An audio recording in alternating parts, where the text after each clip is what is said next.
Saya hanya menggunakan kesempatan ini bahwa 2 minggu lagi Pak Prabowo masuk 100 hari. Ya. Nanti 20 Oktober, jadi tinggal 2 minggu lagi. 100 hari. Rakyat bertanya, apakah 100 hari betul Pak Prabowo itu bersama rakyat atau bersama oligarki dan Solo? Itu titik persimpangan jalan yang Pak Prabowo harus pilih. Ya. Nah, rakyat masih sangat berharap bahwa Pak Prabowo kembali ke aslinya dan bisa lepas dari cengkraman oligarki dan dinasti Solo. Itu harapan rakyat. Tapi apakah Pak Prabowo melakukan? Kami masih berharap. Kami masih berharap. Pak Narko mungkin juga berharap, walaupun mungkin harapannya lebih rendah dari saya. To be frank.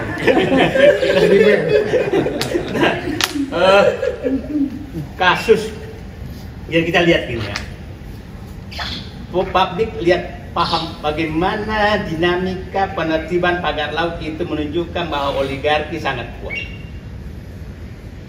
Tanggal 8 Januari itu dengan gagah berani menteri, gagah berani tanda kutip, menteri KKP menyatakan ini terjadi pelanggaran. Tanggal 9 turun dengan bintang, tuh dirjennya bintang hebat juga, sudah kayak tentara aja dirjen. Bagus di komando. Bagus di komando, dengan gaya kayak jagoan, lebih jagoan, hanya datang menyindir. Jagoan tapi takut sama akuan. Nah, mungkin lagi habis makan pongguan. Nah, setelah itu besoknya Menteri KKP dipanggil DPR bisa memberikan penjelasan bahwa hanya bisa dicap ini kalau ada izinnya. Ini Menteri KKP ini harus tidak tahu, itu bendaharanya Jokowi waktu tim ses di periode pertama. Paham posisi dia. Iya. Yang saya waspadai adalah, dan pada saat itu kita tak dapat info bahwa Jokowi datang ke Kertanegara.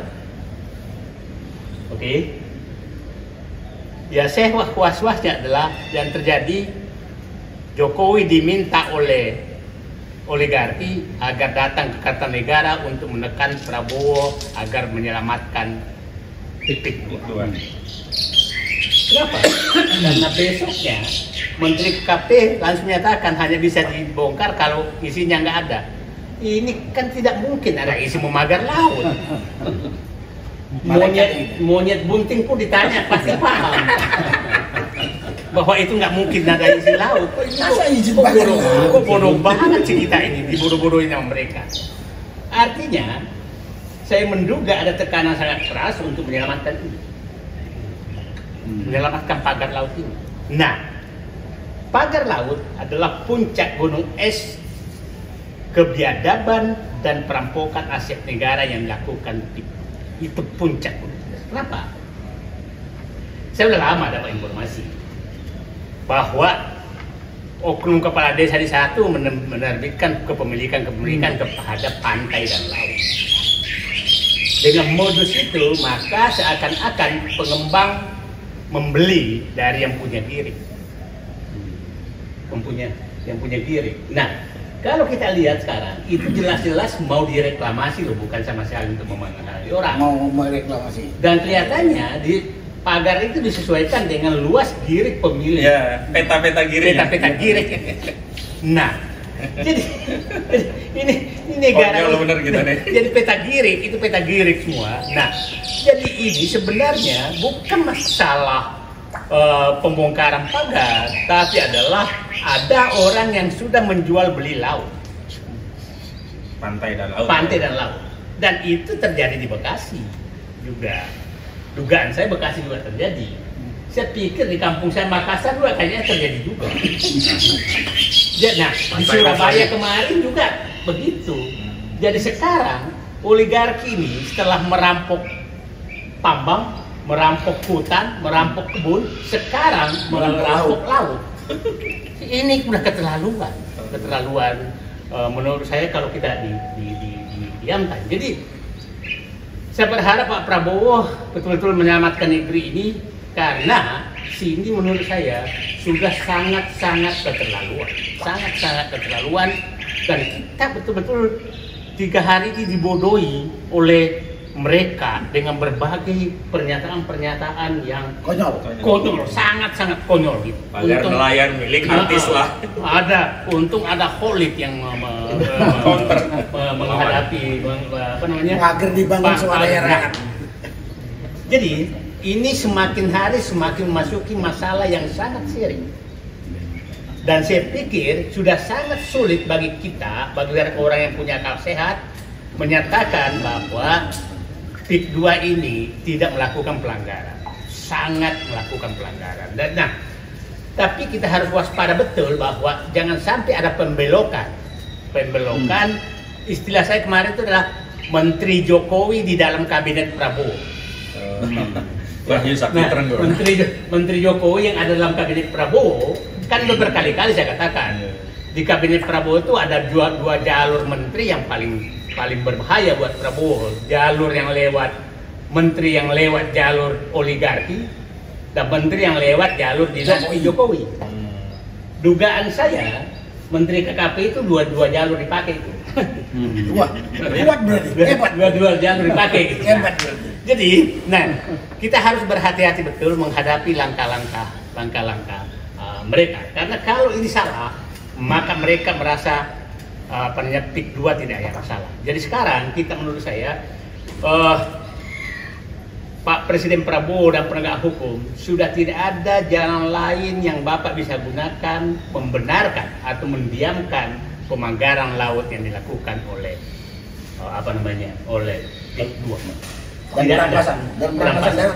Nah, kan saya sudah berkali-kali kemukakan yang terjadi di sana itu kan adalah dulu saya dilaporkan ke Mas Kota, Kapolri, bahwa saya semua dikatakan karena bikin hoax, adu domba dan lain. Sementara mereka tiap hari bikin adu domba sekarang, mengadu domba, membuat adalah gus-gusan, ada nelayan-nelayanan, nelayan mahasiswaan.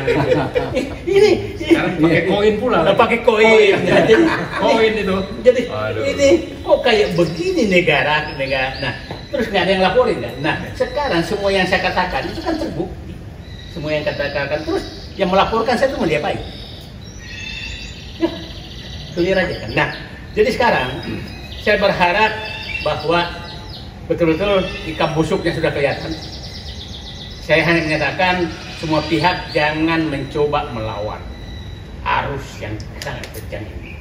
Kepada seluruh masyarakat Banten, pikirkanlah.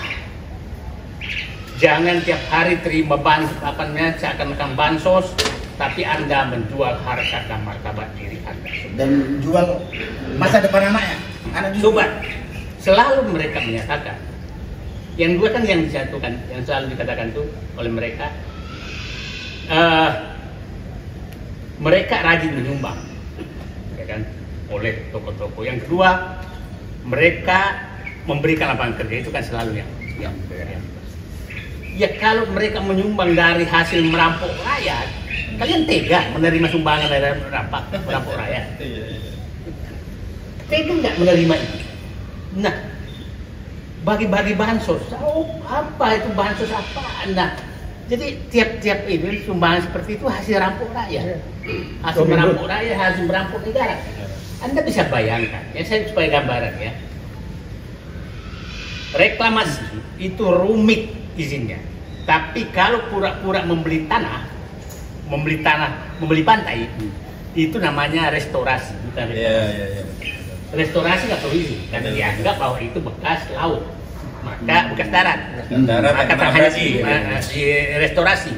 Restorasi nggak perlu izin apa, kan dinyatakan.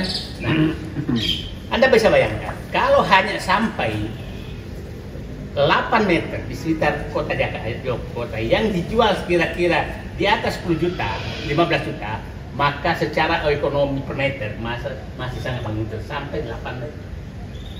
Kalau hanya sampai kedalaman laut. Kalau sampai kalau sekitar PIK 2, PIK 1 itu sampai 10 meter masih layak. Nah, itu yang terjadi sehingga hampir semua yang diambil itu sekitar 8 meter yang dipagar itu maksimum. Nah, Kedalaman ya. kedalaman lah. Jauhnya 1 kilo. Nah, pokoknya mau sampai 8 meter itu. Nah, ini adalah persekongkolan sangat jahat.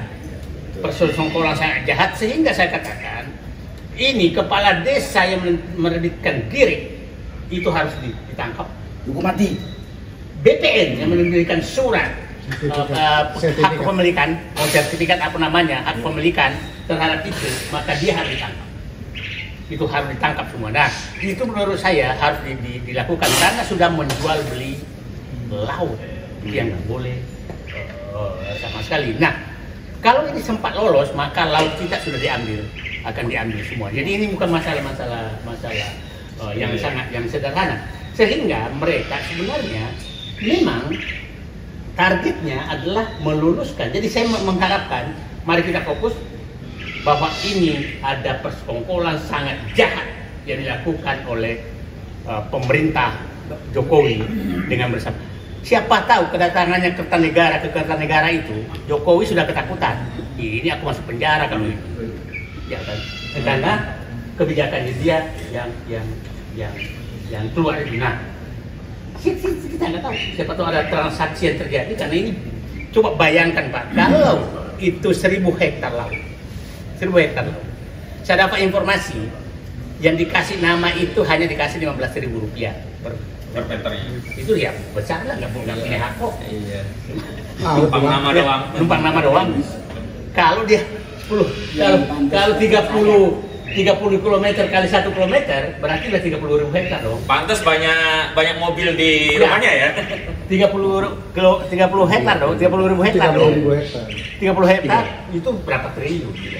Ratusan triliun, ribuan triliun. Nah, inilah pencurian yang dilakukan oleh ya saya nggak tahu tangan Allah bekerja.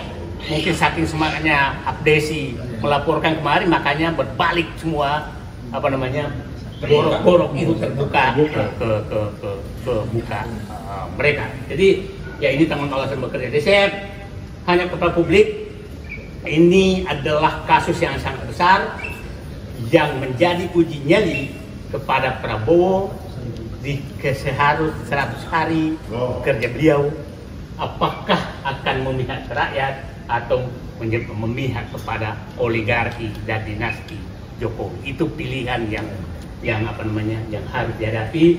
Dan saya sekali lagi, saya masih berharap Prabowo memihak ke rakyat dan kembali ke dirinya sendiri. Terima kasih, itu saja. Assalamualaikum warahmatullahi wabarakatuh. Assalamualaikum.